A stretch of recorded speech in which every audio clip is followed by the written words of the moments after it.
Amis internautes, merci de nous suivre pour cet autre numéro du direct du jeudi. Nous recevons aujourd'hui le ministre en charge des sports, Alain Michel Lebognon. Bonjour monsieur le ministre. Bonjour à tous. Merci d'avoir répondu à notre invitation. Aujourd'hui, exceptionnellement, pour ce direct du jour, nous avons convié certains de nos confrères à cette séance. Fraternité Matin, représenté ici par Khalil. Bonjour Khalil. Bonjour. Litier Boignon du groupe Olin. Bonjour Litier. Bonjour. Patrice Desquettes, le nouveau courrier. Bonjour. Bonjour. Bonjour. Et Patrice Djiké, le sport Ivoire. Bonjour Patrice. Bonjour. Alors avec le ministre, nous allons aborder 4 points essentiellement. Premier point, le bilan de la CAN 2015 remporté par les éléphants de Côte d'Ivoire. Deuxième point, les rapports du ministère et la FIF ainsi que les autres fédérations sportives de façon générale. Troisième point, l'organisation de la prochaine Coupe d'Afrique des Nations en Côte d'Ivoire 2021.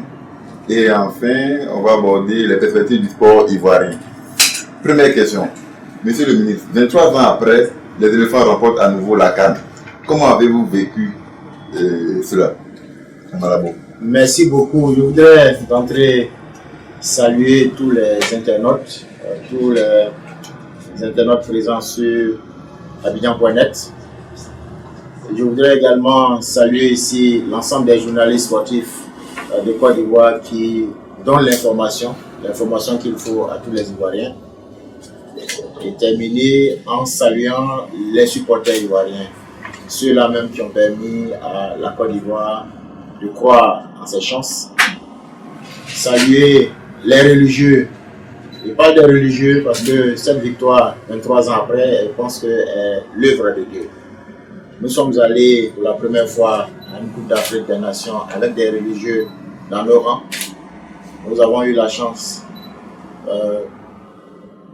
d'avoir eu 2 imams désignés par le COSIM, 2 prêtres catholiques désignés par la conférence épiscopale de Côte d'Ivoire et 2 pasteurs de l'église évangélique de Côte d'Ivoire. Je ne voudrais pas oublier tous les autres, croyants ou non croyants, qui ont été de l'expédition de Bata, mais dire ici que les hommes de Dieu ont eu une part importante dans cette Coupe d'Afrique des Nations de football. C'était possible. Si pendant 23 ans nous avons attendu, c'est parce que nous estimions que nous n'avions pas encore tous les éléments nécessaires pour remporter la CAN. En 2015, nous avons eu une équipe nationale sur le terrain, nous avons eu des joueurs confiants de leur travail, mais nous avons vu une Côte d'Ivoire mobilisée derrière son équipe nationale. L'équipe qui a cru en ses chances, c'est cette équipe qui est parvenue en finale et qui se disait « j'allais gagner ». Le sort hier a eu sa place cette fois-ci dans cette Coupe d'Afrique. Je dirais que depuis toujours que la Côte d'Ivoire livre des finales de Coupe d'Afrique, c'est toujours au sort que le vainqueur est désigné. Nous avons déjà remporté 92 au tir au but, nous avons perdu 2006 et 2012 au tir au but. Cette année était la bonne. Je pense que les ingrédients étaient réunis, surtout que cette fois-ci, nous avions des joueurs qui voulaient gagner pour le pays. Alors, avant de passer la parole aux confrères, les internautes ont réagi. Donc, depuis hier, Traoré Ismaël, je voudrais savoir quelles sont les retombées de la CAN, d'autant plus que, sans même parler de la récompense faite par le président, les frais de participation sont supérieurs aux gains du vainqueur de la compétition. Êtes-vous d'accord avec l'idée d'une augmentation du gain? Sinon, bravo d'avoir cru en l'équipe nationale. Vous pouvez répondre à M. Traoré Ismaël. Je voudrais dire à M. Traoré Ismaël qu'il a tort de croire que la valeur marchande de la coupe est l'élément essentiel. Vous savez, les guerres ont pris fin depuis plusieurs années. Quand je dis les guerres, c'est les affrontements en pays avec des armes, des canons. Aujourd'hui, les premières guerres qui existent, c'est le sport. C'est sur les terrains de football qu'on voit se mesurer les nations. La Côte d'Ivoire remporte un trophée. Je ne dirais pas que c'est le montant à l'intérieur de ce trophée qui est le plus important, mais c'est la symbolique du trophée. Quel est le montant en caractère avant de Ben, j'ai lu ce matin que c'était 850 millions de francs CFA. C'est peu pour un continent comme l'Afrique. Quand vous avez comparé à la Champions League, il y a plus de 26 milliards de francs CFA pour le vainqueur de la Champions League. Nous pensons que voilà, c'est le moyen de bord pour l'instant. Oui, Gali. Monsieur le ministre, vous parlez de symbolique pour le gain de cette Coupe d'Afrique. C'est quoi pour vous la symbolique? C'est la mobilisation, c'est le retour au pays avec toute cette population ivoirienne. C'est plus important que le précieux César. Justement, le plus important pour nous, c'est la Côte d'Ivoire rassemblée autour de ce trophée. Les Ivoiriens n'attendaient que ça. Je sais que on n'a pas reconnu ce soir du 8 février qui était DG, qui était infirmier, qui était planteur. C'est toute la Côte d'Ivoire rassemblée. C'est ce que nous attendions. Et c'est ça qui était le plus important. Nous avons senti la Côte d'Ivoire satisfaite après le dernier tir au but marqué par Kopa Barry. La symbolique pour nous est plus forte ici. La joie retisée, la Côte d'Ivoire rassemblée autour d'un trophée. Peu importe les ressources financières mises dans ce trophée. Monsieur le ministre, Monsieur le ministre, vous parlez d'une nation rassemblée autour de ce trophée. Pourtant, les voix continuent de nous rappeler que le ministre, en engageant le fameux bras de fer, la passe d'âme entre la tutelle et la fédération, n'y croyait pas du tout. C'était même à la limite qui vous reproche de vouloir vous attribuer la paternité de cette nation. Non, écoutez, la défaite a plusieurs papas. J'aurais voulu être le père de la défaite. Mais ici, la Coupe d'Afrique est vraiment la victoire de toute la Côte d'Ivoire. Je l'ai dit le 10 février dernier, lorsque l'équipe perd, on dit que c'est l'équipe qui a perdu. Lorsque l'équipe gagne, on dit que c'est la Côte d'Ivoire qui a gagné. Il n'y a jamais de bras de fer entre la fédération et le ministère. Il y a une tutelle qui est le ministère et il y a une fédération qui est sous la tutelle du ministère. Nous estimons en tant que ministre des Sports que la fédération n'est pas au-dessus du ministère des Sports. Jusqu'à preuve du contraire, les rôles sont partagés. Ce que nous avons dit, si c'était à le faire, nous allions le retirer. Nous disons qu'il faut utiliser de façon intelligente les ressources de l'État. Souvenez-vous, le débat c'est sur les ressources financières dégagées pour la Coupe d'Afrique. J'ai lu avant la Coupe d'Afrique que pour une fois, le budget était moins élevé. Effectivement, pour une fois, la Côte d'Ivoire remporte le trophée. Les précédentes fois, les budgets étaient très élevés, la Côte d'Ivoire a perdu le trophée. Pour une fois, j'ai lu qu'il y a eu un reliquat. C'est la preuve que nous avons eu raison sur toute la ligne. Lité Boyon, l'Inter. Lité Boyon, monsieur le ministre, êtes-vous satisfait aujourd'hui d'avoir flouté l'orgueil de la fédération? Ah oui. Parce que vous avez stigmatisé les fédérations qui ne gagnent pas. Ah oui. Et aujourd'hui, avec le trophée, est-ce que c'est votre message qui a porté? Mais moi, j'estime qu'on a gagné. J'ai été clair, j'ai dit désormais, il faut gagner pour mériter de la confiance de l'État, des Ivoiriens. Vous avez vu, les Ivoiriens étaient heureux de savoir que leur joueur avait gagné. Les Ivoiriens ont gagné. L'équipe a gagné. Mais c'est les mêmes joueurs que vous avez vus sur les différents terrains depuis plusieurs années. On a fouetté l'orgueil. Je peux vous dire que l'un des premiers messages que l'un des joueurs m'a délivré sur le terrain après la victoire finale, monsieur le ministre, merci. Vous nous avez encouragés, vous nous avez chauffés, nous avons gagné. On peut dire tout ce qu'on veut, mais l'argent ne gagne pas une coupe.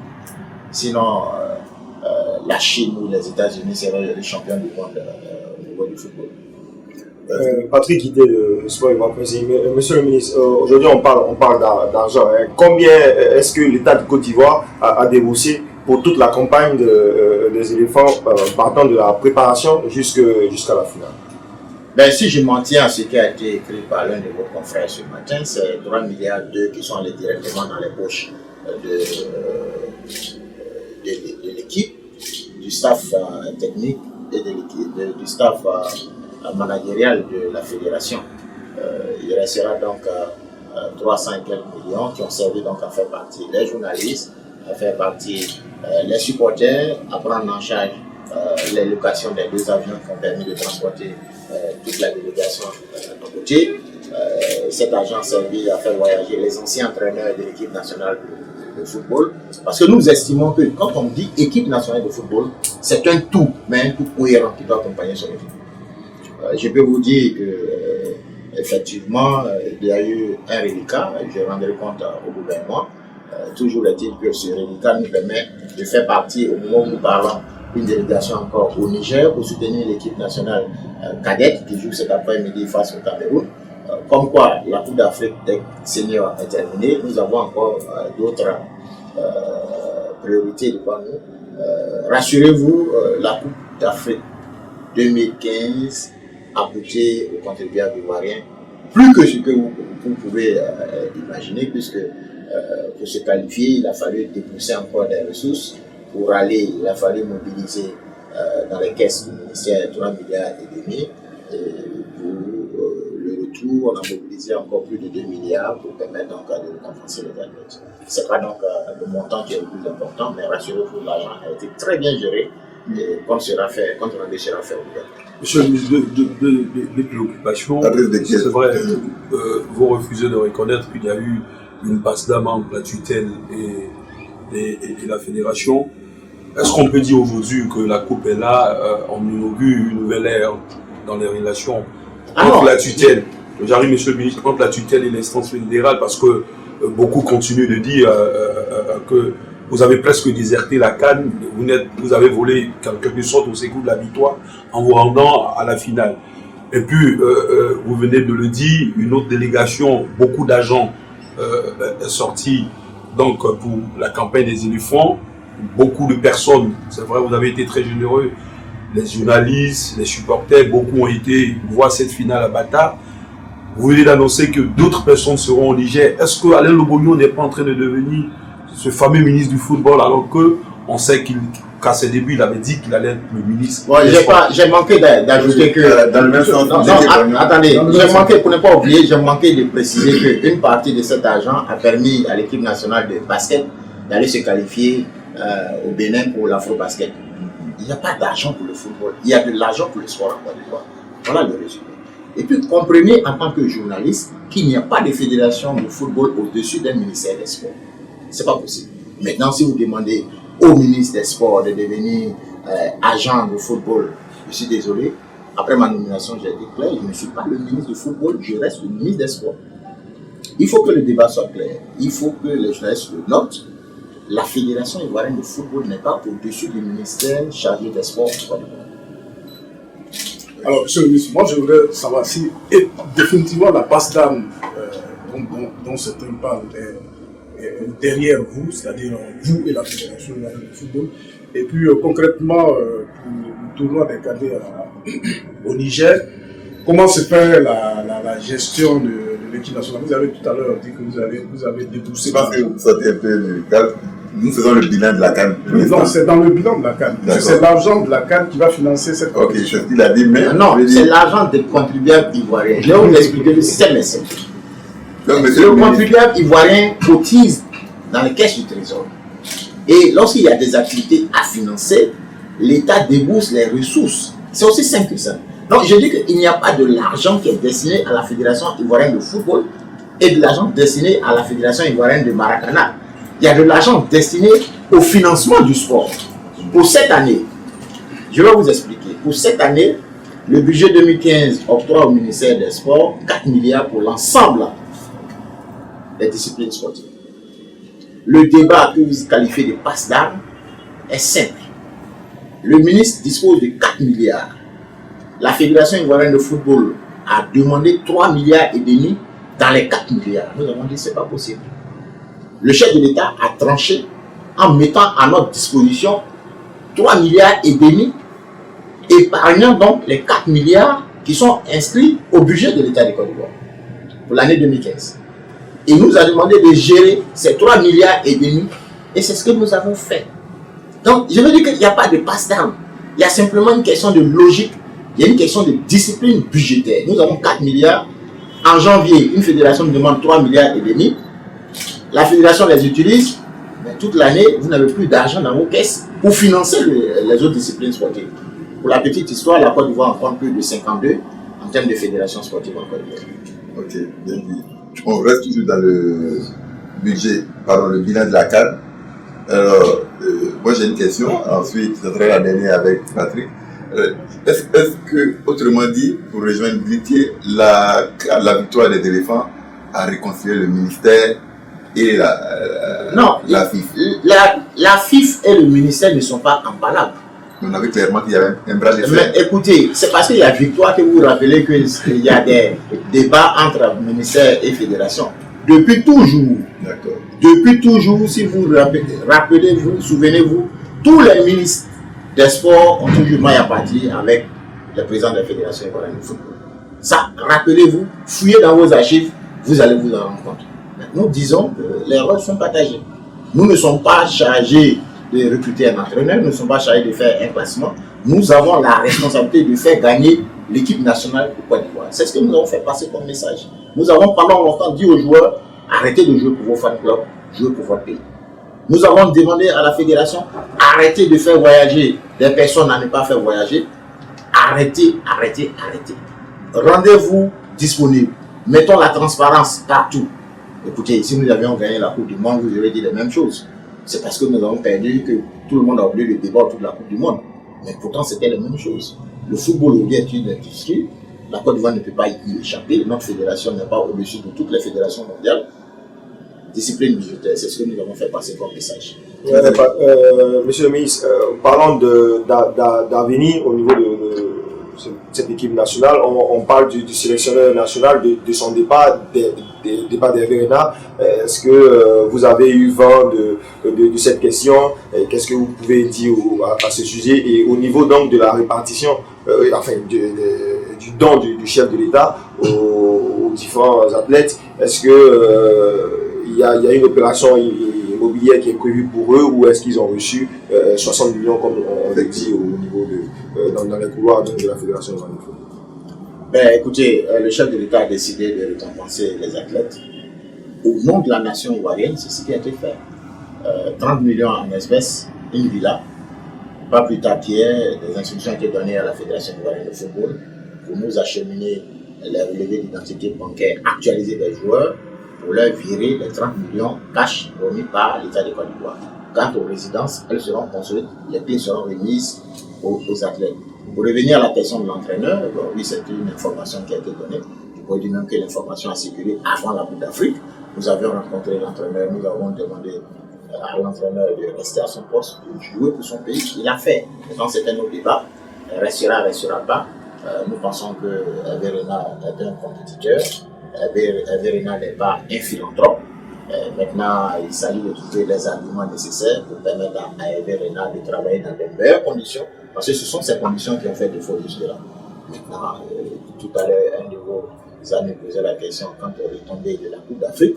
Si j'avais été à la tête de la Fédération ivoirienne de football, j'aurais édité à ce jour peut-être 5 millions de maillots nouveaux qui auraient été vendus pour trouver des ressources en dehors donc des ressources de l'État pour faire face à tous les besoins, parce que tout est lié aux questions d'argent. Si Hervé Renard aujourd'hui réussit à gagner la CAN, c'est parce qu'il est un gagneur. Si aujourd'hui il se pose le problème de son maintien, c'est parce qu'il a d'autres projets. Mais nous pensons, et le chef de l'État l'a dit, Hervé Renard doit rester. Nous allons donc donner les ressources. Roger l'avait fait par le passé, en maintenant Philippe Toursier à la tête de la SEC. En tant que supporter, chaque supporter avait contribué. On achetait des t-shirts, on achetait des gadgets.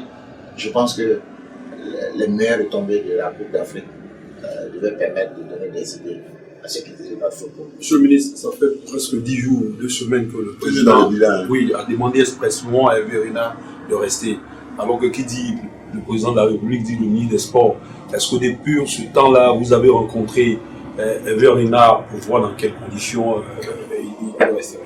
Non, il a gagné, il allait se reposer.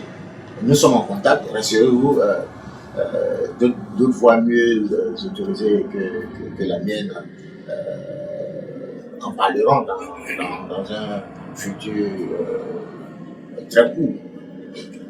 Deuxième thème, abordons le deuxième thème de cette rencontre, les rapports ministère et fédération de façon générale. Écoutez, sur la question, oui, non, attendez, sur la question, je l'ai dit, mais peut-être que mon message n'est pas bien passé. la Côte d'Ivoire est restée 54 ans sans loi sur le sport. Et le seul test avant le 22 décembre 2014 qui a régi le sport place les fédérations sous la tutelle technique, financière, administrative du ministère des Sports. Ce test, nous avons estimé qu'il était dépassé, mais surtout que la Côte d'Ivoire, qui se veut grande nation sportive, devait se doter d'une loi sur le sport. C'est ce qui a été fait. Le 22 décembre 2014, la loi est promulguée. Dans cette loi, la tutelle, c'est le ministère des Sports. Les fédérations ont une certaine autonomie, mais en respectant les tests en vigueur en Côte d'Ivoire. Si vous êtes une fédération sportive en Côte d'Ivoire, c'est parce que vous respectez les tests. Or, nous savons que nos fédérations sont jalouses de prérogatives dont elles ne disposent pas.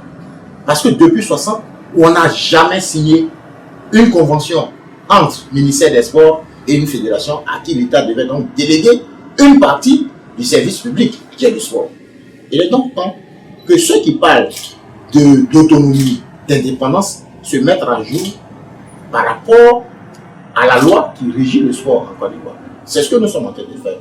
Désormais, les règles seront déterminées. La loi a été votée, nous sommes en train de prendre les décrets d'application qui vont faire l'objet de débats au sein du Conseil des ministres, signature et puis promulgation. Vous voyez, qu'est-ce qu'on appelle une fédération sportive en Côte d'Ivoire? Aujourd'hui où je vous parle, vous avez 52 fédérations sportives.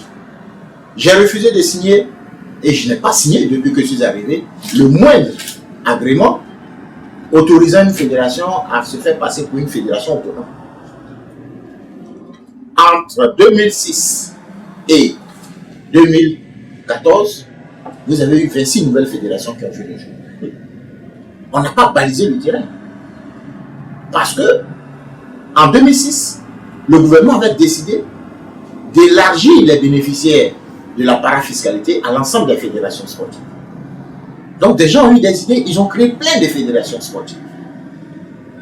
Pour de l'argent, on crée des fédérations sportives. Et on a laissé l'essentiel. L'essentiel, c'était les infrastructures, l'essentiel, c'était la formation des athlètes, l'essentiel, c'était la construction et la formation même des encadreurs. Désormais, ça je peux vous le dire, la liste sera très haute. Les fédérations sportives, on n'en aura pas plus de 30 encore. Parce qu'il y a des règles, il y a un décret qui va déterminer la liste des fédérations sportives, donc des fédérations de haut niveau. C'est quoi le haut niveau en Côte d'Ivoire? Nous avons notre petite idée, mais déjà je peux vous dire que pour être une fédération sportive de haut niveau, il faut que la discipline soit pratiquée dans au moins 60 pays dans le monde. En Afrique, il faut que cette discipline soit pratiquée dans au moins 30 pays. Et en Côte d'Ivoire, il faut que cette discipline ait des associations sportives dans au moins chacun des départements que compte notre pays. Si vous faites ça, vous sortirez une carte bien lisible, vous verrez un sport compétitif, parce que certaines fédérations sont localisées seulement qu'à Abidjan, et ce sont ces fédérations qui passent tout leur temps dans les journaux, sur les antennes de l'État, à dire l'État refuse de nous financer. Vous êtes autonome, financez-vous. Si vous voulez respecter la loi, vous aurez les ressources qu'il faut. Aujourd'hui, si nous faisons le décompte, moins de 5 fédérations peuvent se tarder d'être des fédérations sportives de haut niveau. Malheureusement, c'est ce qu'il y a. Et la presse doit nous aider à faire comprendre à certaines fédérations, vous n'êtes pas compétitif en Côte d'Ivoire, mais vous ne pouvez pas chercher à voyager. Le principe aujourd'hui, c'est de dire, on veut voyager. Mais on voyage pourquoi? Souvenez-vous, en 2013, une fédération, je ne la citerai pas, a organisé ici un championnat d'Afrique. Avec 2 pays. Donc la Côte d'Ivoire plus ce pays. Ça ne fait pas sérieux pour un pays comme la Côte d'Ivoire. Donc désormais, nous allons baliser le terrain. Une fédération doit avoir un minimum d'athlètes. Parce que c'est l'argent du contribuable que nous prenons pour financer l'ensemble des fédérations. En France, vous n'allez pas demander à la Fédération française de football d'aller demander au ministre Macron de lui donner de l'argent pour son fonctionnement. Une internaute a une préoccupation. Patricia Niendaki Lorignon. Elle dit d'abord bravo, monsieur le ministre. Mais au niveau du basket, qu'en est-il de la Ligue ivoirienne semi-pro, avec l'assurance que les salaires des joueurs seront assurés mensuellement par la tutelle? On peut y croire, espérer ou pas du tout? Écoutez, ça fait plusieurs semaines que j'attends le projet sportif de la Fédération ivoirienne de basket. Ce matin, il y a eu une bonne séance de travail avec la Fédération pour lui faire comprendre que lorsque le ministère vous donne des idées, il ne revient pas au ministère de rédiger le projet sportif qui doit faire l'objet de financement. C'est la même chose pour la Fédération ivoirienne de football. Le 18 février 2013, dans les locaux de la Fédération, nous avons eu une séance de travail qui a été sanctionnée d'un communiqué publié par le président de la Fédération. Dans ce communiqué, il est clairement dit que le ministère attend un projet de relance du football. Aujourd'hui, je dis qu'on attend un livre blanc à la présidence. Ça fait 2 ans que nous attendons un projet de relance du football. C'est la même chose pour le basket. Nous avons clairement dit à la Fédération ivoirienne de basket que le basket doit sortir des rues. Le basket doit retourner dans les écoles, dans les lycées et collèges, dans les universités. Nous avons proposé à cette fédération de créer une ligue majeure de basket avec des clubs capables d'avoir en leur sein des joueurs capables de livrer du basket de haut niveau. Nous avons donné des pistes. Un tiers d'athlètes issus des lycées et collèges que l'État allait prendre en charge en leur octroyant une bourse sportive. Un tiers d'athlètes émanant des universités et grandes écoles que l'État allait prendre en charge en leur octroyant des indemnités. Et puis un tiers d'athlètes émanant donc des autres secteurs d'activité de l'État. Nous attendons que la Fédération ivoirienne de basket se mette au travail et nous sorte un projet sportif lisible. Parce qu'il faut sortir de l'à peu près. L'à peu près, c'est de voir une fédération sans aucune programmation. Ça, je ne parle pas de la Fédération ivoirienne de basket. Je parle de toutes les fédérations. On doit désormais avoir en Côte d'Ivoire une rentrée sportive et une fin de saison sportive. Ok, avant de passer la parole au confrère, un internaute, David Israël, lui, se préoccupe plus de la fédération des rallyes, où on a eu la Côte d'Ivoire championne d'Afrique en 2014. Quelle est la situation à ce niveau, au niveau de cette fédération? Écoutez, la Fédération ivoirienne des sports automobiles est l'une des fédérations que moi je classe dans les disciplines à fort impact touristique et donc économique. Lorsque Alain Ambrosino a pris les rênes de la fédération, il s'est fixé pour objectif de ramener le rallye de Côte d'Ivoire au championnat d'Afrique des rallyes. C'était le cas. Il s'est inscrit à ramener le championnat de Côte d'Ivoire au calendrier du championnat du monde. Il a essayé l'année dernière à un point près, c'est l'Afrique du Sud qui s'est classée avant la Côte d'Ivoire. Cette fédération est à saluer. Alain Ambrosino fait du beau travail. La dernière fois que la Côte d'Ivoire a été championne d'Afrique au niveau du rallye, c'était en 1987 avec Alain Ambrosino. Et l'année dernière, un athlète né en 1987, Garichel, est devenu champion d'Afrique. Cette fédération mérite un soutien financier de la part de l'État. Hier, nous avons eu une bonne séance de travail avec le président de la fédération. Le budget pour le 41e rallye de Côte d'Ivoire qui aura lieu du 4 au 8 mars prochain à Yamoussoukro a été validé. La fédération fait son travail. La Côte d'Ivoire sera présente cette année au niveau du championnat africain de rallye. Parce que nous disons qu'un véhicule qui remporte un championnat d'Afrique, c'est le véhicule en Côte d'Ivoire qui doit copier l'exemple pour que notre atmosphère au niveau de la circulation soit des plus nette. En parlant de soutien financier aux fédérations sportives, on vous voit très engagé pour un principe, c'est-à-dire gagner. Est-ce que ce sera une obligation désormais pour ces fédérations de gagner bien avant d'avoir leur soutien? Effectivement, nous menons, disons que l'argent vient, il y a toujours un soutien qui se fait. Ce matin, je le disais à la fédération de basket que vous avez l'argent de la parafiscalité, mais on ne vous sent pas défendre vos droits sur cet argent. Il y a de l'argent pour financer le sport en Côte d'Ivoire. Sans avoir recours à une communication, il y a de l'argent. Une bonne partie de l'argent du tabac, puisqu'il ne fallait pas abandonner cette manne financière, est dédiée au financement du sport en Côte d'Ivoire. Qu'est-ce qu'on fait de cet argent?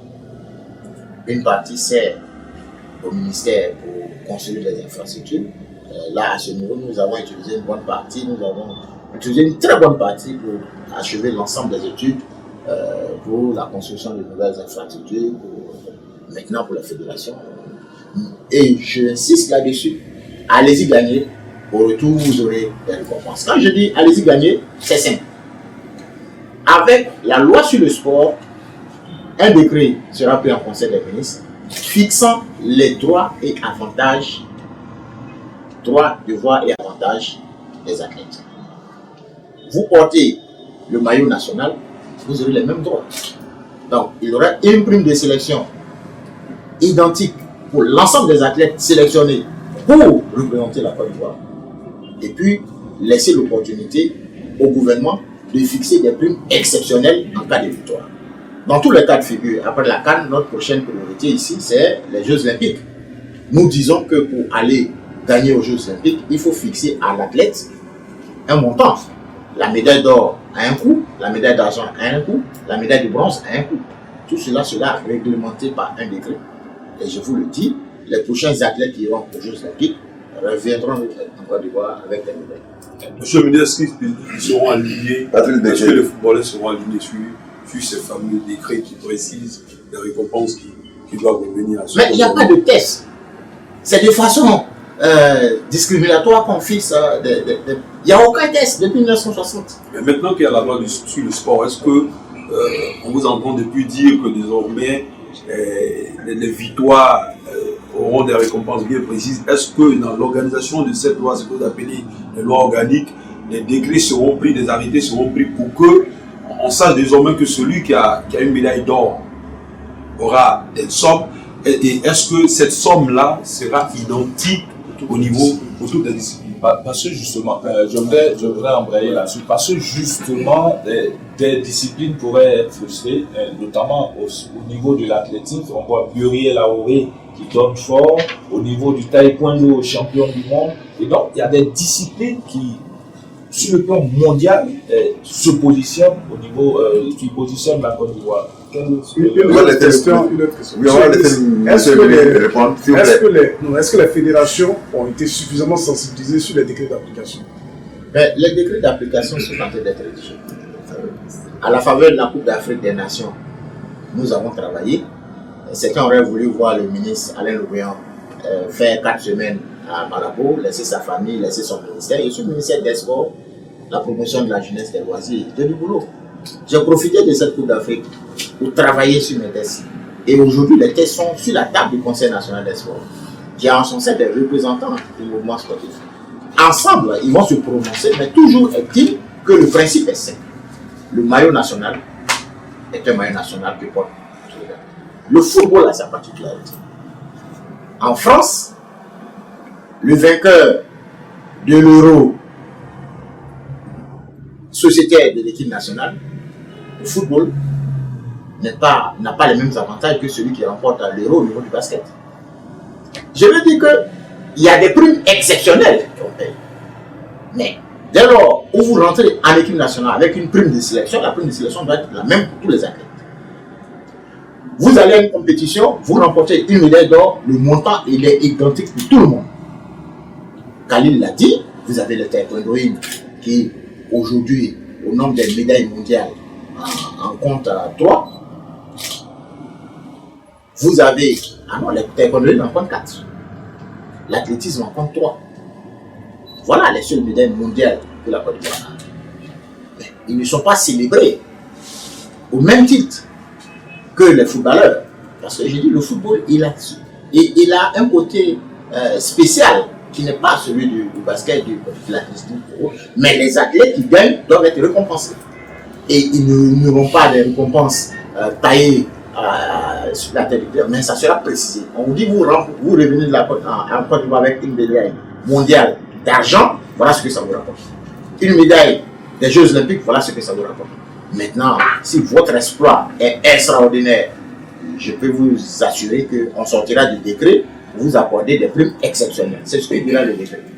Parce que quand Gabriel Diaco vient ici avec la première médaille mondiale de la Côte d'Ivoire en 1984, vous voyez ce qui s'est passé dans les rues d'Abidjan. C'est la même chose. Ce qui s'est passé avec les éléphants en 92 et puis la CAN. Maintenant, imaginez les éléphants revenir de la Coupe du monde de football. Vraiment, il sait que c'est toute l'Afrique qui va se retrouver ici au Stade Fort-Boigny. Pour dire vraiment, les éléphants là, ils méritent mieux que ce qu'on leur a donné. Donc voilà, le football, il a quelque chose d'exceptionnel. Ça, vous le savez. Un footballeur est mieux payé qu'un chef d'État. Ça, c'est connu. Mais le footballeur, il a sa durée de vie. Or, le chef de l'État, il peut durer, il peut s'arranger, il peut. Voilà. Mais le football, il a quelque chose de magique. Monsieur le ministre, Patrick Guité, revenons aux relations étroites entre la fédération et le ministère. On parlait tout à l'heure de la Fédération ivoirienne de sport automobile qui a son président qui fait partie donc du CNAS. Une présence contestée par le président des présidents de fédération. Quel est votre mot? Non, il faut demander à tous les présidents de fédération de lire les tests. Dans sa configuration, on dit que les membres sont désignés par les autorités dont ils dépendent. Toutes les fédérations sont sous la tutelle du ministère des Sports. Alain Ambrosino, qui est l'un des meilleurs dirigeants de Côte d'Ivoire, il est le deuxième au plus d'excellence. Nous l'avons choisi de façon arbitraire. Nous aurions pu choisir M. Bambaché Daniel, mais compte tenu de ses activités, nous avons estimé qu'il fallait choisir Alain Ambrosino. En tant que ministre, nous faisons autre chose. Alain Ambrosino, il n'est pas un philanthrope, mais il organise le rallye de Côte d'Ivoire sans les moyens de l'État, alors que souvent l'État s'engage à l'aider. Un rallye, ce n'est pas moins de 2 millions de dollars quand on organise. Il inspire confiance aux annonceurs, Alain Ambrosino. Celui qui condamne, celui qui dit non, il ne reconnaît pas Alain Ambrosino, qui l'a élu, qu'il organise d'abord sa fédération, avant de venir se prononcer sur le choix d'un ministre. C'est aussi simple. La fédération qu'il dirige est allée à quelle Coupe du Monde, est allée à quelle Coupe d'Afrique. Nous pouvons nous impliquer. Lorsque nous allons nous impliquer, vous allez parler d'ingérence. Pourquoi veut-il faire de l'ingérence dans le choix d'un ministre? Alain Ambrosino est membre du Conseil national du sport. Nous l'avons désigné. Il y a un décret pris en Conseil des ministres qui dit qu'Alain Ambrosino est membre du Conseil national des sports. Le décret, il est signé des mains du président de la République. Maintenant, si ce président veut contester le choix du président de la République, nous lui souhaitons bonne chance. Monsieur le ministre, il y a des crises à répétition au niveau des différentes fédérations, que ce soit au volleyball, au judo ou même à la boxe. Comment est-ce que le ministre des Sports gère ces différents conflits, puisqu'il n'a pas de test qui actuellement... Non, en fait, vous savez très bien l'origine des crises, c'est toujours des visées, les gens veulent contrôler l'argent du sport, qui n'existe pas d'ailleurs. Lorsque les fédérations se mettent en mouvement, vous les laissez, elles vont se battre, elles vont revenir. Moi-même, en tant que ministre des Sports, les fédérations ont fait une grève historique sur les antennes de la télévision d'État. On dit que c'est une grande première en Côte d'Ivoire. Je me rappelle que ça a ouvert ce jour-là le journal télévisé, mais jusque-là, j'attends l'édition où on va annoncer la fin de cette grève. Ce n'est pas encore arrivé. Donc, laissez, mais les problèmes seront réglés. Le CNAS a un rôle à jouer. Les fédérations elles-mêmes vont saisir le CNAS. On réglera tous les problèmes. Monsieur le ministre, Monsieur le ministre, pensez-vous avoir la même compréhension de la pratique du sport que plusieurs fédérations? Non. Surtout qu'il y a des fédérations qui, par principe, d'une manière générale, ont un volet touristique. Est-ce que vous avez la même compréhension que... Malheureusement, c'est ce que je suis en train de m'employer à leur expliquer. J'explique au rallye, au sport automobile, au sport auto, au golf, au tennis, le cours, que vous êtes des disciplines à part, vous êtes des disciplines à impact touristique, des disciplines à fort impact économique. Donc, sachez utiliser vos disciplines, sachez produire une politique marketing capable de mobiliser davantage de visiteurs en Côte d'Ivoire. Souvenez-vous, dans les années 70-80, il y avait l'Open du Bélier, doté donc du prix Félix Houphouët-Boigny au niveau du golf. Les meilleurs golfeurs au monde sont venus en Côte d'Ivoire. Et le chef de l'État ne fait que le répéter. Nous allons nous battre pour organiser de grands événements sportifs en Côte d'Ivoire. C'est le choix, c'est le message que nous avons fait passer et aux fédérations à fort impact touristique et économique, mais surtout à l'ensemble des fédérations sportives en Côte d'Ivoire, qui sont plus enclines à voyager, à aller ailleurs, participer à des compétitions. Mais non, organiser des compétitions en Côte d'Ivoire. Nous allons vous aider à organiser ces compétitions pour que les autres prennent aussi des billets d'avion pour venir en Côte d'Ivoire. Cette année, on dit que la Côte d'Ivoire a franchi le cap de 2,5 millions de visiteurs à l'aéroport Félix Houphouët-Boigny. Imaginez que chaque fédération organise chaque année 2, 3, 4 événements sportifs. Vous aurez des visiteurs. C'est ça le rôle que nous voulons donner au sport. Ne pas voir seulement les Ivoiriens sortir de l'aéroport et puis revenir sans médaille, mais laisser aussi que les autres viennent ici. On va se débrouiller pour prendre les médailles devant eux. Dans la même veine, lors d'une émission de Boss Africa, où j'ai eu l'extrême honneur de vous interroger, vous avez promis que pour l'année 2014, vous ferez un effort pour que la nuage se dissipe dans les rapports entre vous et la fédération. Là, un an après, qu'en est-il exactement? Et puis, comme j'ai la chance de vous suivre depuis votre arrivée, vous avez souvent parlé de ces disciplines sportives à fort impact touristique. Donc, c'est forcément quelque chose qui ne s'arrête pas au seul domaine sportif, et donc qui concerne l'économie nationale.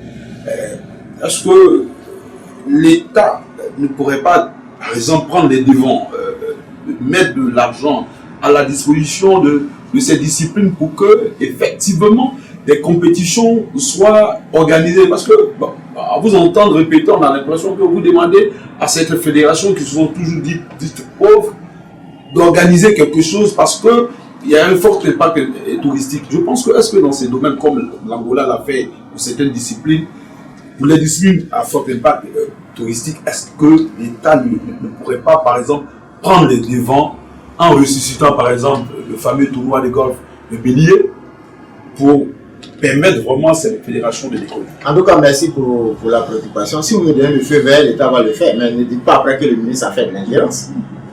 C'est ça aussi le problème. Mais forcément, j'estime que si l'État le fait, les fédérations qui vont en profiter, qui sont les premiers bénéficiaires, ne pourront que suivre. Non, je suis d'accord. Je suis d'accord. L'État les accompagne toujours. L'État les a toujours accompagnés. Vraiment, je peux vous dire que l'État les a toujours accompagnés. Et l'État va le faire. Et c'est pourquoi, au niveau de l'Office national des sports, vous avez un département chargé des grands événements sportifs qui est en train de travailler, en train de monter les grandes compétitions. Mais en tenant compte de la taille d'une bonne compétition, des fonds à injecter dans cette compétition, en prenant en compte le dispositif fiscal qui donne des avantages aux annonceurs pour financer le sport en Côte d'Ivoire. Donc disons que nous devons nous mettre ensemble pour avancer. Les palabres, je dis qu'elles ne datent pas de maintenant. Peut-être moi, les palabres sont plus renforcées sous mon ministère parce que je dis, bon, travaillons sainement. Est-ce qu'elles sont disciplinés? Non, il n'y a pas de conflit. L'ingérence pour leur donner de l'argent, ils peuvent bien accepter ça. C'est pas moi qui le dis. Je dis simplement que l'ingérence financière est acceptée en Côte d'Ivoire. C'est l'ingérence technique qui est dénoncée. Mais sinon, bon, je dis que la loi va nous permettre vraiment de discipliner tout le monde. Discipliner le ministère, discipliner les agents du ministère, discipliner les acteurs du sport. Voilà. On va aller vite, parce qu'il y a d'autres. Monsieur le ministre, quelle est la relation du ministère avec le Comité national olympique aujourd'hui?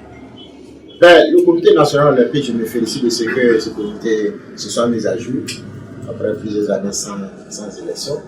Nos rapports sont pour fixe. Je peux vous dire que le journal Palinfo nous a adressé un courrier de félicitations le 10 février, le jour de la réception des éléphants. Il nous a adressé un courrier de félicitations. C'est à saluer. Et je voudrais le souligner ici. Maintenant, le Comité national olympique doit jouer son rôle, amener les fédérations à comprendre qu'elles ne doivent pas se contenter du peu. Il faut qu'elles se développent, il faut qu'elles sortent d'Abidjan, il faut qu'elles aillent partout en Côte d'Ivoire. C'est ensemble que nous le faisons. Et nous pensons qu'il n'y a pas de nuage brûlant. Ok. Alors, le troisième thème, l'organisation de la prochaine CAN en Côte d'Ivoire, pardon. Monsieur le ministre, avant de passer la parole aux confrères, qu'est-ce qui est fait en ce moment? Je me rappelle que le 8 février 2015, c'était la finale de la CAN. Les voyageurs qui sont partis de Charles de Gaulle avec une compagnie aérienne, je ne voudrais pas faire de publicité ici, ont pu voir dans Jeune Afrique que la Côte d'Ivoire venait de publier des appels à manifestation d'intérêt pour la construction des infrastructures sportives. Une Coupe d'Afrique, vous ne pouvez l'organiser que lorsque vous êtes prêt. Vous avez vu la Guinée équatoriale sauver l'Afrique en organisant à la dernière minute, au moins de 45 jours, la Coupe d'Afrique. C'est parce que la Guinée avait des infrastructures sportives. Parce que la Guinée s'est mise au travail pour améliorer la pelouse, nettoyer tout ce qui n'était pas utilisé. Le top départ a été donné, les infrastructures seront construites, les villes qui devront abriter les nouveaux stades sont connues. C'est Korogo qui aura un nouveau stade de 20 000 places. C'est San Pedro qui aura un stade de 20 000 places. C'est le stade de la paix de Boaké qui sera entièrement modernisé, rénové pour passer de 25 000 à 40 000 places. C'est le stade olympique à construire à Abidjan, entre Anyama, Yopougon et Abobo, 60 000 places. C'est plusieurs cités sportives qui vont accueillir les équipes à l'intérieur du pays. Une cité sportive prévue donc à Ferté qui va abriter une équipe, une autre cité à Sinomatiali, des cités à Korogo avec des hôtels. C'est le cas autour de San Pedro. La Côte d'Ivoire est lancée, rassurez-vous, nous serons dans le temps, parce que nous estimons, en fonction de nos calendriers, que d'ici 2018, la Côte d'Ivoire doit avoir réceptionné l'ensemble de ces infrastructures sportives. Ok, mais monsieur le ministre, vous avez sans doute fait une étude de faisabilité pour cette organisation. Au-delà de l'aspect purement sportif, quelles peuvent être les retombées sur le plan socio-économique? Mais déjà, sur la localisation des infrastructures, nous avons estimé qu'il ne faut pas attendre. Il faut tirer le développement là où il faut le tirer. En permettant à des villes aux alentours des villes principales, comme au nord, vous avez Korogo qui va accueillir les compétitions, en permettant à Sinomatiali et à Ferté qui sont à moins de 55 km de la ville centre, nous permettons à ces populations-là de profiter de la Coupe d'Afrique. À Boaké, c'est la même chose. Vous avez Katiola, vous avez Bobo, vous avez Botro, vous avez Sakassou, Beomi, qui vont également tirer des profits de cette Coupe d'Afrique. San Pedro, ça sera la même chose avec Grand Bérébi, avec Sassandra qui se trouve de l'autre côté, avec de nouveaux hôtels. Mais surtout, il y a une économie qui va se créer autour de cette Coupe d'Afrique. C'est maintenant qu'il faut avoir des idées d'entreprise. Et là, je voulais m'adresser aux jeunes. C'est maintenant qu'il faut préparer les gadgets. Pensez 2021, Côte d'Ivoire 2021. C'est maintenant qu'il faut innover en la matière. Pensez aux hommes de médias. C'est maintenant qu'il faut se positionner pour obtenir un contrat, pour commenter un match, pour rédiger un document. Donc voilà, je veux dire que la Coupe d'Afrique, c'est un tout. Ne voyons pas les ressources publiques pour l'organisation de cette Coupe d'Afrique. Voyons ce que chaque Ivoirien peut apporter à la Côte d'Ivoire. 2021, c'est dans 6 ans. Les centres de formation de football, les joueurs professionnels qui sont de l'autre côté doivent avoir une petite idée. Quels sont ceux qui seront sur le terrain en 2021? Il y a tout ça qu'il faut prendre en compte.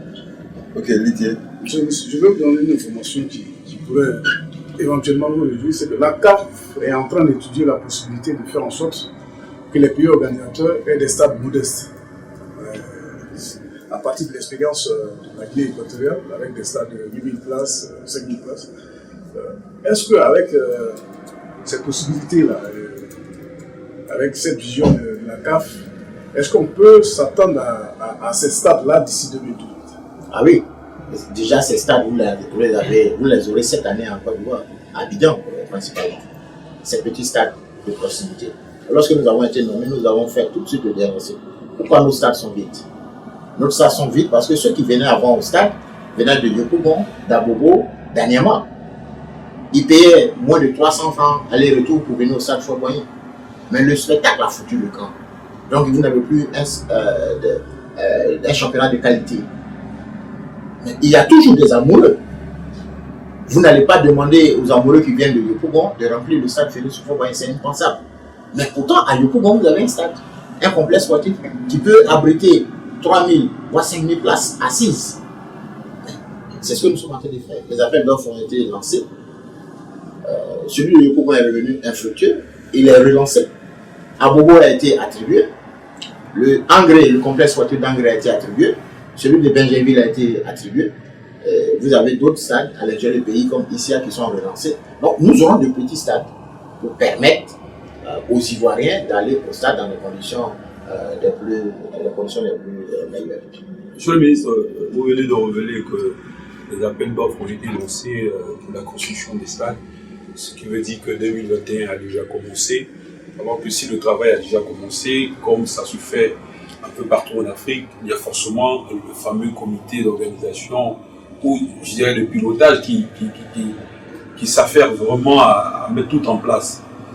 On sait que vous avez convoqué de façon Manu Mitari, le président du comité de pilotage. Le comité de candidature. De candidature. La candidature est obtenue. Nous avons obtenu la candidature. D'accord. Ne nous demandez pas de payer des primes, des indemnités à des chauffeurs, alors que la priorité, c'est les infrastructures. Monsieur le ministre, ça nous ne savions pas, vous venez nous l'apprendre.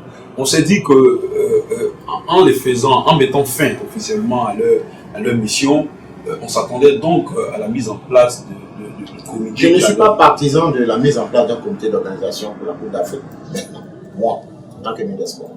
Si le chef de l'État le fait, il peut avoir des raisons. Mais en tant que ministre technique, j'expliquerai au chef de l'État, Monsieur le Président, la priorité doit être consacrée aux infrastructures. Construisons d'abord, et puis à 3 ans de la Coupe d'Afrique, 2 ans, on peut mettre en place un comité d'organisation. Mais ce que nous avons expliqué à la fédération, à ceux des membres du comité de candidature qui étaient membres du comité, qui sont membres de la fédération, que, messieurs, la compétition n'appartient pas à l'État de Côte d'Ivoire. La compétition appartient à la CAF et vous êtes membre de la CAF. L'aspect sportif doit vous intéresser maintenant. L'aspect marketing autour de cette compétition doit vous intéresser. Mettez-vous au travail, commencez à réfléchir. Mais ne nous demandez pas de mettre en place un comité d'organisation. Le premier réflexe sera, nous n'avons pas reçu les moyens de l'État de Côte d'Ivoire. Or, nous avons besoin de moyens pour construire les infrastructures. Le message a été clair et nous ne revenons pas là-dessus. Il appartient maintenant à d'autres voies plus autorisées que les nôtres de prendre la décision de mettre en place un comité d'organisation en 2015. Je vous dis que vous aurez 6 ans pour payer des indemnités, des salaires et autres. Et chacun appréciera. Monsieur le ministre, vous pensez que le délai de 3 ans pour la construction des stades, des infrastructures est tenable? Mais un stade, il se construit en 24 mois. Monsieur le ministre, vous avez parlé à l'Assemblée nationale d'instruction ou de reconstruction ou de réhabilitation du stade Félix Houphouët-Boigny. Aujourd'hui, est-ce qu'on pense à le raser complètement pour reconstruire un nouveau stade ou il sera délocalisé comme vous l'avez suggéré? Écoutez, ceux qui ont l'habitude de venir au stade Houphouët-Boigny ici se rappellent dans les années 90, quand vous venez au stade Houphouët-Boigny après avoir après être descendu du pont de Gaulle, il y a un ralentissement qui se fait au niveau du stade Houphouët-Boigny. Parce qu'il faut permettre aux spectateurs de traverser. Quand vous sortez du stade, il y a d'autres également qui sortent. Il n'y a pas de sécurité pour les spectateurs du stade Félix Houphouët-Boigny. Vous êtes mieux placé pour le savoir. Il n'y a pas de parking aux alentours du stade Houphouët-Boigny pour permettre aux spectateurs de venir en toute sécurité. C'est connu de tout le monde, il n'y a pas de sujet tabou. En tant que ministre des Sports, nous avons vu ce qui se fait ailleurs. Nous avons proposé de reconstruire le stade Houphouët-Boigny, de prévoir des places de parking. On peut faire par exemple des parkings souterrains. Mais aujourd'hui, je vous ai annoncé que nous sommes lancés sur la construction du stade olympique qui sera construit entre Anyama, Abobo et Yopougon. 60 000 places. Imaginez qu'on inaugure le stade olympique en 2018 avec un grand match des éléphants qui s'apprête à aller en Coupe du Monde. Un grand match de soutien entre les éléphants et l'équipe d'Allemagne, par exemple. C'est un grand match. Au même moment, on programme un match au stade Houphouët-Boigny. Vraiment, je ne sais pas si c'est les Apani du plateau qui iront, mais je ne sais pas, c'est à vous d'apprécier. Toute la Côte d'Ivoire se retrouve au nouveau stade. C'est un grand match. Le stade Houphouët-Boigny servira à quoi concrètement? Un nid de bandits, qu'est-ce que vous voulez? Il faut se poser des questions. Moi, je pense futur. Dans toutes les villes au monde, on a modernisé les infrastructures sportives. Pendant longtemps, dans le discours des journalistes sportifs, on disait que le plus grand stade au monde, c'est Maracana, avec 200 000 places. Maracana aurait dû faire 80 000 places. Parce que la tendance est à la réduction des places dans les stades. Pendant longtemps, Rachid Sampassé nous a dit le stade Houphouët-Boigny est rempli, 50 000 places. Aujourd'hui, quand on dit c'est rempli, c'est 29 000 places. Parce que la FIFA impose un certain respect pour la sécurité des spectateurs. Un stade moderne aujourd'hui, c'est des fauteuils qui sont installés. Faut-il mettre 29 000 places de fauteuils, 29 000 fauteuils dans ce stade, alors que nous savons que nous ne pourrons pas le remplir? Ma préférence à moi est de voir des petits stades humains, des stades humains comme on les appelle aujourd'hui, dans plusieurs villes de Côte d'Ivoire, et de reconstruire à cet endroit une autre infrastructure socio-économique, voire sportive. Parce que dans tous les cas, aujourd'hui, nous sommes lancés, il nous faut l'Arena Basket Club de Côte d'Ivoire qui devra pouvoir faire entre 15 000 et 20 000 places. Je ne dis pas qu'il sera construit là, bon, les architectes réfléchissent pour qu'on permette à la Côte d'Ivoire de se doter en infrastructure moderne. Nous aussi, on doit pouvoir organiser une Coupe du monde de basket en Côte d'Ivoire. On doit pouvoir organiser de grandes compétitions autres que le football en Côte d'Ivoire. Les infrastructures font défaut, les espaces également font défaut. Quand vous avez un peu d'espace, il faut en profiter au maximum. On va aborder le dernier point pour permettre à M. le ministre de conclure les perspectives du sport ivoirien de façon globale. Qu'est-ce qui est prévu au niveau du Merci. Ce que je voulais dire, je l'ai dit devant le chef de l'État. J'ai dit après la Coupe d'Afrique, notre priorité doit être la professionnalisation du sport en Côte d'Ivoire. La professionnalisation du sport en Côte d'Ivoire. Je peux vous dire que j'ai terminé l'année 2014 en lançant le projet d'études avec le BINET qui va nous accompagner donc dans la réalisation de cette étude complète. Et il nous faut aujourd'hui une bonne réflexion. Sortons de l'à peu près. Un championnat professionnel de football donnera quoi? On nous dira, oui, mais vous faites de l'ingérence. Nous ne faisons pas de l'ingérence. Nous sommes ministres des Sports. Donc nous planifions. L'étude sera conduite avec un cabinet international pour voir le nombre de disciplines sportives à professionnaliser en Côte d'Ivoire. Les coûts annuels, les infrastructures à prévoir pour la promotion, le développement de ces infrastructures. Donc, ma priorité aujourd'hui, sur le plan politique, c'est ça. L'État doit se doter de toutes sortes de moyens. Parce que quand on fait l'étude, on met à côté les moyens qui vont avec. Annuellement, voilà ce que ça va coûter au budget de l'État. Mais annuellement, voilà ce que les sponsors peuvent apporter. Je l'ai dit, la Coupe d'Afrique a pris fin le 8 février dernier. La CAN en Côte d'Ivoire. Je veux voir quel indicateur me permet de dire aujourd'hui que la CAN nous rapporte ça, ça et ça. On doit prévoir, c'est ce que nous sommes en train de faire. C'est ça notre principale priorité. Maintenant, autre priorité, c'est les Jeux Olympiques de 2016. Aujourd'hui, je suis en train de parler avec des présidents de fédérations. Nous devons pouvoir aligner des athlètes. Pour la première fois, je peux vous le dire, la Côte d'Ivoire sera présente en natation avec des athlètes de très haut niveau. Ceux-là, ils sont sur les 5 continents. Il fallait simplement aller les chercher. Nous les avons eus. Et la fédération aura les moyens dans les prochaines semaines pour préparer ces athlètes. Ces athlètes doivent participer au grand rendez-vous en natation pour se frotter aux grands qui seront présents à Rio. Pour la première fois, la Côte d'Ivoire ne sera pas obligée d'aller faire des compétitions pour se qualifier en natation. Nous avons anticipé. Parce que nous disons qu'avec l'ambition de la Côte d'Ivoire, les moyens sont là. Il n'y a pas de raison qu'un athlète qui sait qu'en revenant avec une médaille d'or, il aura 50 millions de francs CFA, ou bien il aura 25 millions s'il vient avec une médaille d'argent, ou bien il aura 15 millions en revenant avec une médaille de bronze. Il n'y a pas de raison que la Côte d'Ivoire n'ait pas de médaille. À chaque Jeux olympiques, c'est pour dire, ah, c'était un Ivoirien, mais il est dans un autre pays. C'est fini. Enfin, on aura une liste. J'insiste là-dessus, il y aura une liste des athlètes de haut niveau en Côte d'Ivoire. Ils seront connus. Ils seront sur une liste bouclée. On peut sortir, on peut rentrer de cette liste. Ils auront droit. Parce que je dis que les sportifs profitent des ressources du sport. Sinon, il faut dire adieu aux performances sportives en Côte d'Ivoire. Sinon, il faut dire adieu aux ambitions d'un pays comme la Côte d'Ivoire, qui s'est engagé avec son président de la République d'organiser de grands événements sportifs, de se doter d'infrastructures sportives performantes, de réaliser donc son rêve. Je voudrais vraiment m'arrêter là. et souhaiter donc une très bonne année sportive aux Ivoiriens.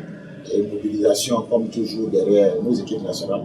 La prochaine équipe nationale, c'est l'équipe nationale cadette qui joue ce soir face au Cameroun.